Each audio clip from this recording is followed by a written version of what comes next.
નવરાત્રિ આવે એટલે આપણા ગૃહમંત્રી હર્ષ સંઘવી દ્વારા અને તેમના નેતાઓ દ્વારા મોટા મોટા નિવેદનો આપવામાં આવે છે કે નવરાત્રિની અંદર કોઈ પણ પ્રકારની બબાલ નહીં થાય, કોઈ પણ અસામાજિક તત્વો જે છે એ નવરાત્રિમાં ઘૂસી નહીં આવે અને બબાલ નહીં કરે, એવા મોટા મોટા નિવેદનો આપવામાં આવે છે. એવો બંદોબસ્ત કરવામાં આવ્યો છે, એવી વાત પણ કરવામાં આવે છે. પરંતુ આ તમામ દાવાઓ પોકળ સાબિત થયા છે અને ફરી એકવાર આવી જ ઘટના બની છે. સમગ્ર બાબતે વિગતે ચર્ચા કરીશું. નમસ્કાર, હું છું ઉજ્જવલ અને આપ જોઈ રહ્યા છો નિર્ભય ન્યૂઝ. ગુજરાતમાં નવરાત્રિ આવે એટલે કાયદો અને વ્યવસ્થાને લઈ અને અનેક સવાલો ઊભા થાય છે અને ચર્ચાઓ વેગ પકડે છે. અને ત્યારબાદ જે છે આ તમામ વાતને લઈ અને અનેક નેતાઓ આવે છે સામે, સત્તા પક્ષના નેતાઓ આવે છે અને મોટી મોટી વાતો કરે છે.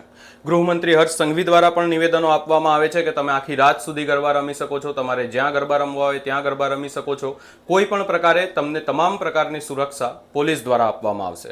પરંતુ આ વાયદા અને આ વાતો ફરી એકવાર ખોટા સાબિત થયા છે. થાનગઢમાં એક ગરબામાં કેટલાક અસામાજિક તત્વો ઘૂસી આવ્યા અને તોફાન મચાવ્યો અને ગરબા નથી કરવાના એવી વાત કરી અને ધોકા અને પાઇપ સાથે હુમલો કરી 2 યુવકોએ પોતાની લાયસન્સવાળી પિસ્તોલમાંથી 3 રાઉન્ડ ફાયરિંગ કર્યું અને 6 ફાયરિંગ કરવામાં આવી. આ વિસ્તારમાં જે છે આ સમગ્ર બાબતને લઈ અને આતંક મચાવવામાં આવ્યો. આ ગૃહમંત્રી દ્વારા અને પોલીસ કમિશનરો દ્વારા પણ કહેવામાં આવે છે કે કંઈ પણ થશે, પોલીસ ત્યાં જ હાજર હશે અને કોઈ પણ બનાવ નહીં બનશે, આવા બનાવો રોકી લેવામાં આવશે, સિક્યોરિટી છે. પરંતુ આ તમામ બાબતને લઈ અને ત્યાંના સ્થાનિક લોકો જે ત્યાં ગરબામાં હતા, ગરબાના આયોજકો દ્વારા ફરિયાદ કરવામાં આવી અને જેમ પોલીસ ફરિયાદ કર્યા બાદ જ જાગે છે એવી રીતે જ જાગી અને પોલીસ ત્યાં પહોંચી. સમગ્ર બાબતને લઈ અને શું નિવેદનો આવ્યા છે, સૌ પ્રથમ એ સાંભળીએ.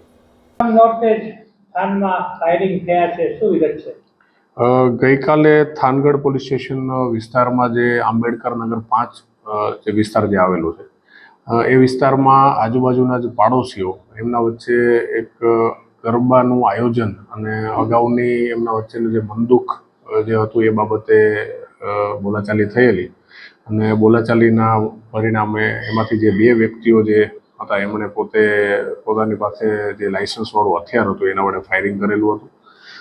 આ બનાવની વિગત જોઈએ તો ફરિયાદી હંસાબેન વાઇફ ઓફ મુકેશભાઈ ખોડાભાઈ વાઘેલા, જે પોતે આંબેડકર નગર 5માં જ રહે છે.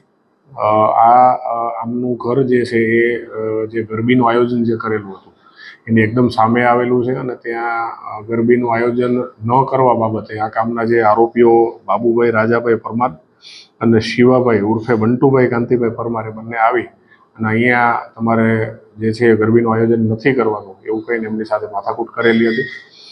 અગાઉ પણ કોઈ છોકરી જે છે એમને બીજા અન્ય સાથે ભાગી જાય અને લગ્ન કરવા બાબતેની કોઈ બાબતને લઈ અને આમની વચ્ચે માથાકૂટ થયેલી હતી.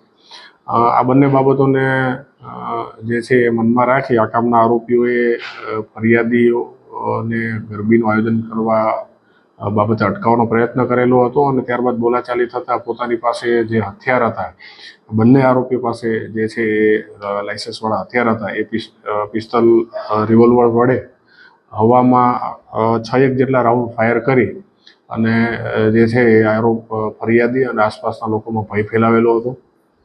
ઘટનાની જાણ થતાં તાત્કાલિક જ થાનગઢ પોલીસ જે છે એ ત્યાં જગ્યા ઉપર પહોંચેલી હતી અને બંને આરોપીઓને ત્યાંથી જે છે અટકાયત કરી અને આગળની ધોરણસરની કાર્યવાહી માટે થઈ અને ફરિયાદીને પોલીસ સ્ટેશન લઈ જઈ અને એમની ફરિયાદ લઈ અને બંને આરોપીઓને કાયદેસરમાં અટક કરવામાં આવેલા છે. આ જે ફરિયાદી છે એમની ફરિયાદના આધારે થાનગઢ પોલીસ સ્ટેશનમાં BNSની કલમ 109(1), 352, 351, 54, આર્મ્સ એક્ટની કલમ 325(1)(BA), 27 અને GP એક્ટની કલમ 135 મુજબનો જે ગુનો છે એ દાખલ કરવામાં આવેલો છે અને જે બંને આરોપીઓ છે એને કસ્ટડીમાં લઈ આગળની જે તપાસ છે એ હાલ ચાલુ કરવામાં આવેલી છે.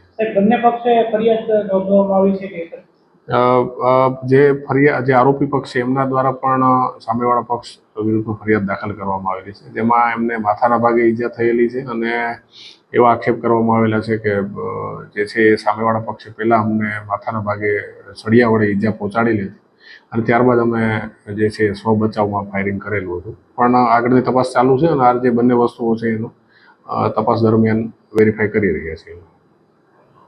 હાલ અહીં એકવાર ફરીથી નવરાત્રિમાં જે છે અસામાજિક તત્વો દ્વારા આતંક મચાવવામાં આવ્યો. તમામ દાવાઓ પણ પોકળ સાબિત થયા. પરંતુ અહીં પ્રશ્ન એ છે કે પોલીસ વાત કરતી હોય છે કે તમામ પ્રકારની સુવિધાઓ કરવામાં આવી છે, તમામ પ્રકારના બંદોબસ્ત કરવામાં આવ્યા છે, કોઈ પણ પ્રકારની તકલીફ નહીં થશે, તમે જ્યાં જવું હોય ત્યાં જઈ શકો છો, સીસીટીવી સર્વેલન્સ છે, બધી જ વાતો કરવામાં આવે છે અને કોઈ પણ વાત ખોટી નથી એવું પણ આપણે કહી શકીએ. પરંતુ આ તમામ દાવાઓ અને તમામ વાતોને લઈ અને બસ પ્રશ્ન માત્ર ને એટલો જ છે કે આવું થાય છે, પરંતુ પોલીસ એના પહેલાં પહોંચવાની જો વાયદા કરતી હોય તો પોલીસ કેમ નથી પહોંચી શકતી? આવા અસામાજિક તત્વો જે છે આતંક મચાવે છે, પરંતુ પોલીસ નથી પહોંચી શકતી. અને અમે હર્ષ સંઘવીને પણ કહેવા માંગીએ છીએ કે હજી તો બીજો જ દિવસ છે અને કંઈ પણ કરો, પરંતુ તમારી પોલીસને આ બધી જાણ કરો અને જે પણ થાય, પરંતુ આવા બનાવો ના બને એનું ધ્યાન રાખો. સમગ્ર બાબતે આપનો શું અભિપ્રાય છે અમને કમેન્ટ કરી જરૂર જણાવશો. અમારી ચેનલ નિર્ભય ન્યૂઝને લાઇક, શેર, સબસ્ક્રાઇબ કરવાનું ભૂલશો નહીં.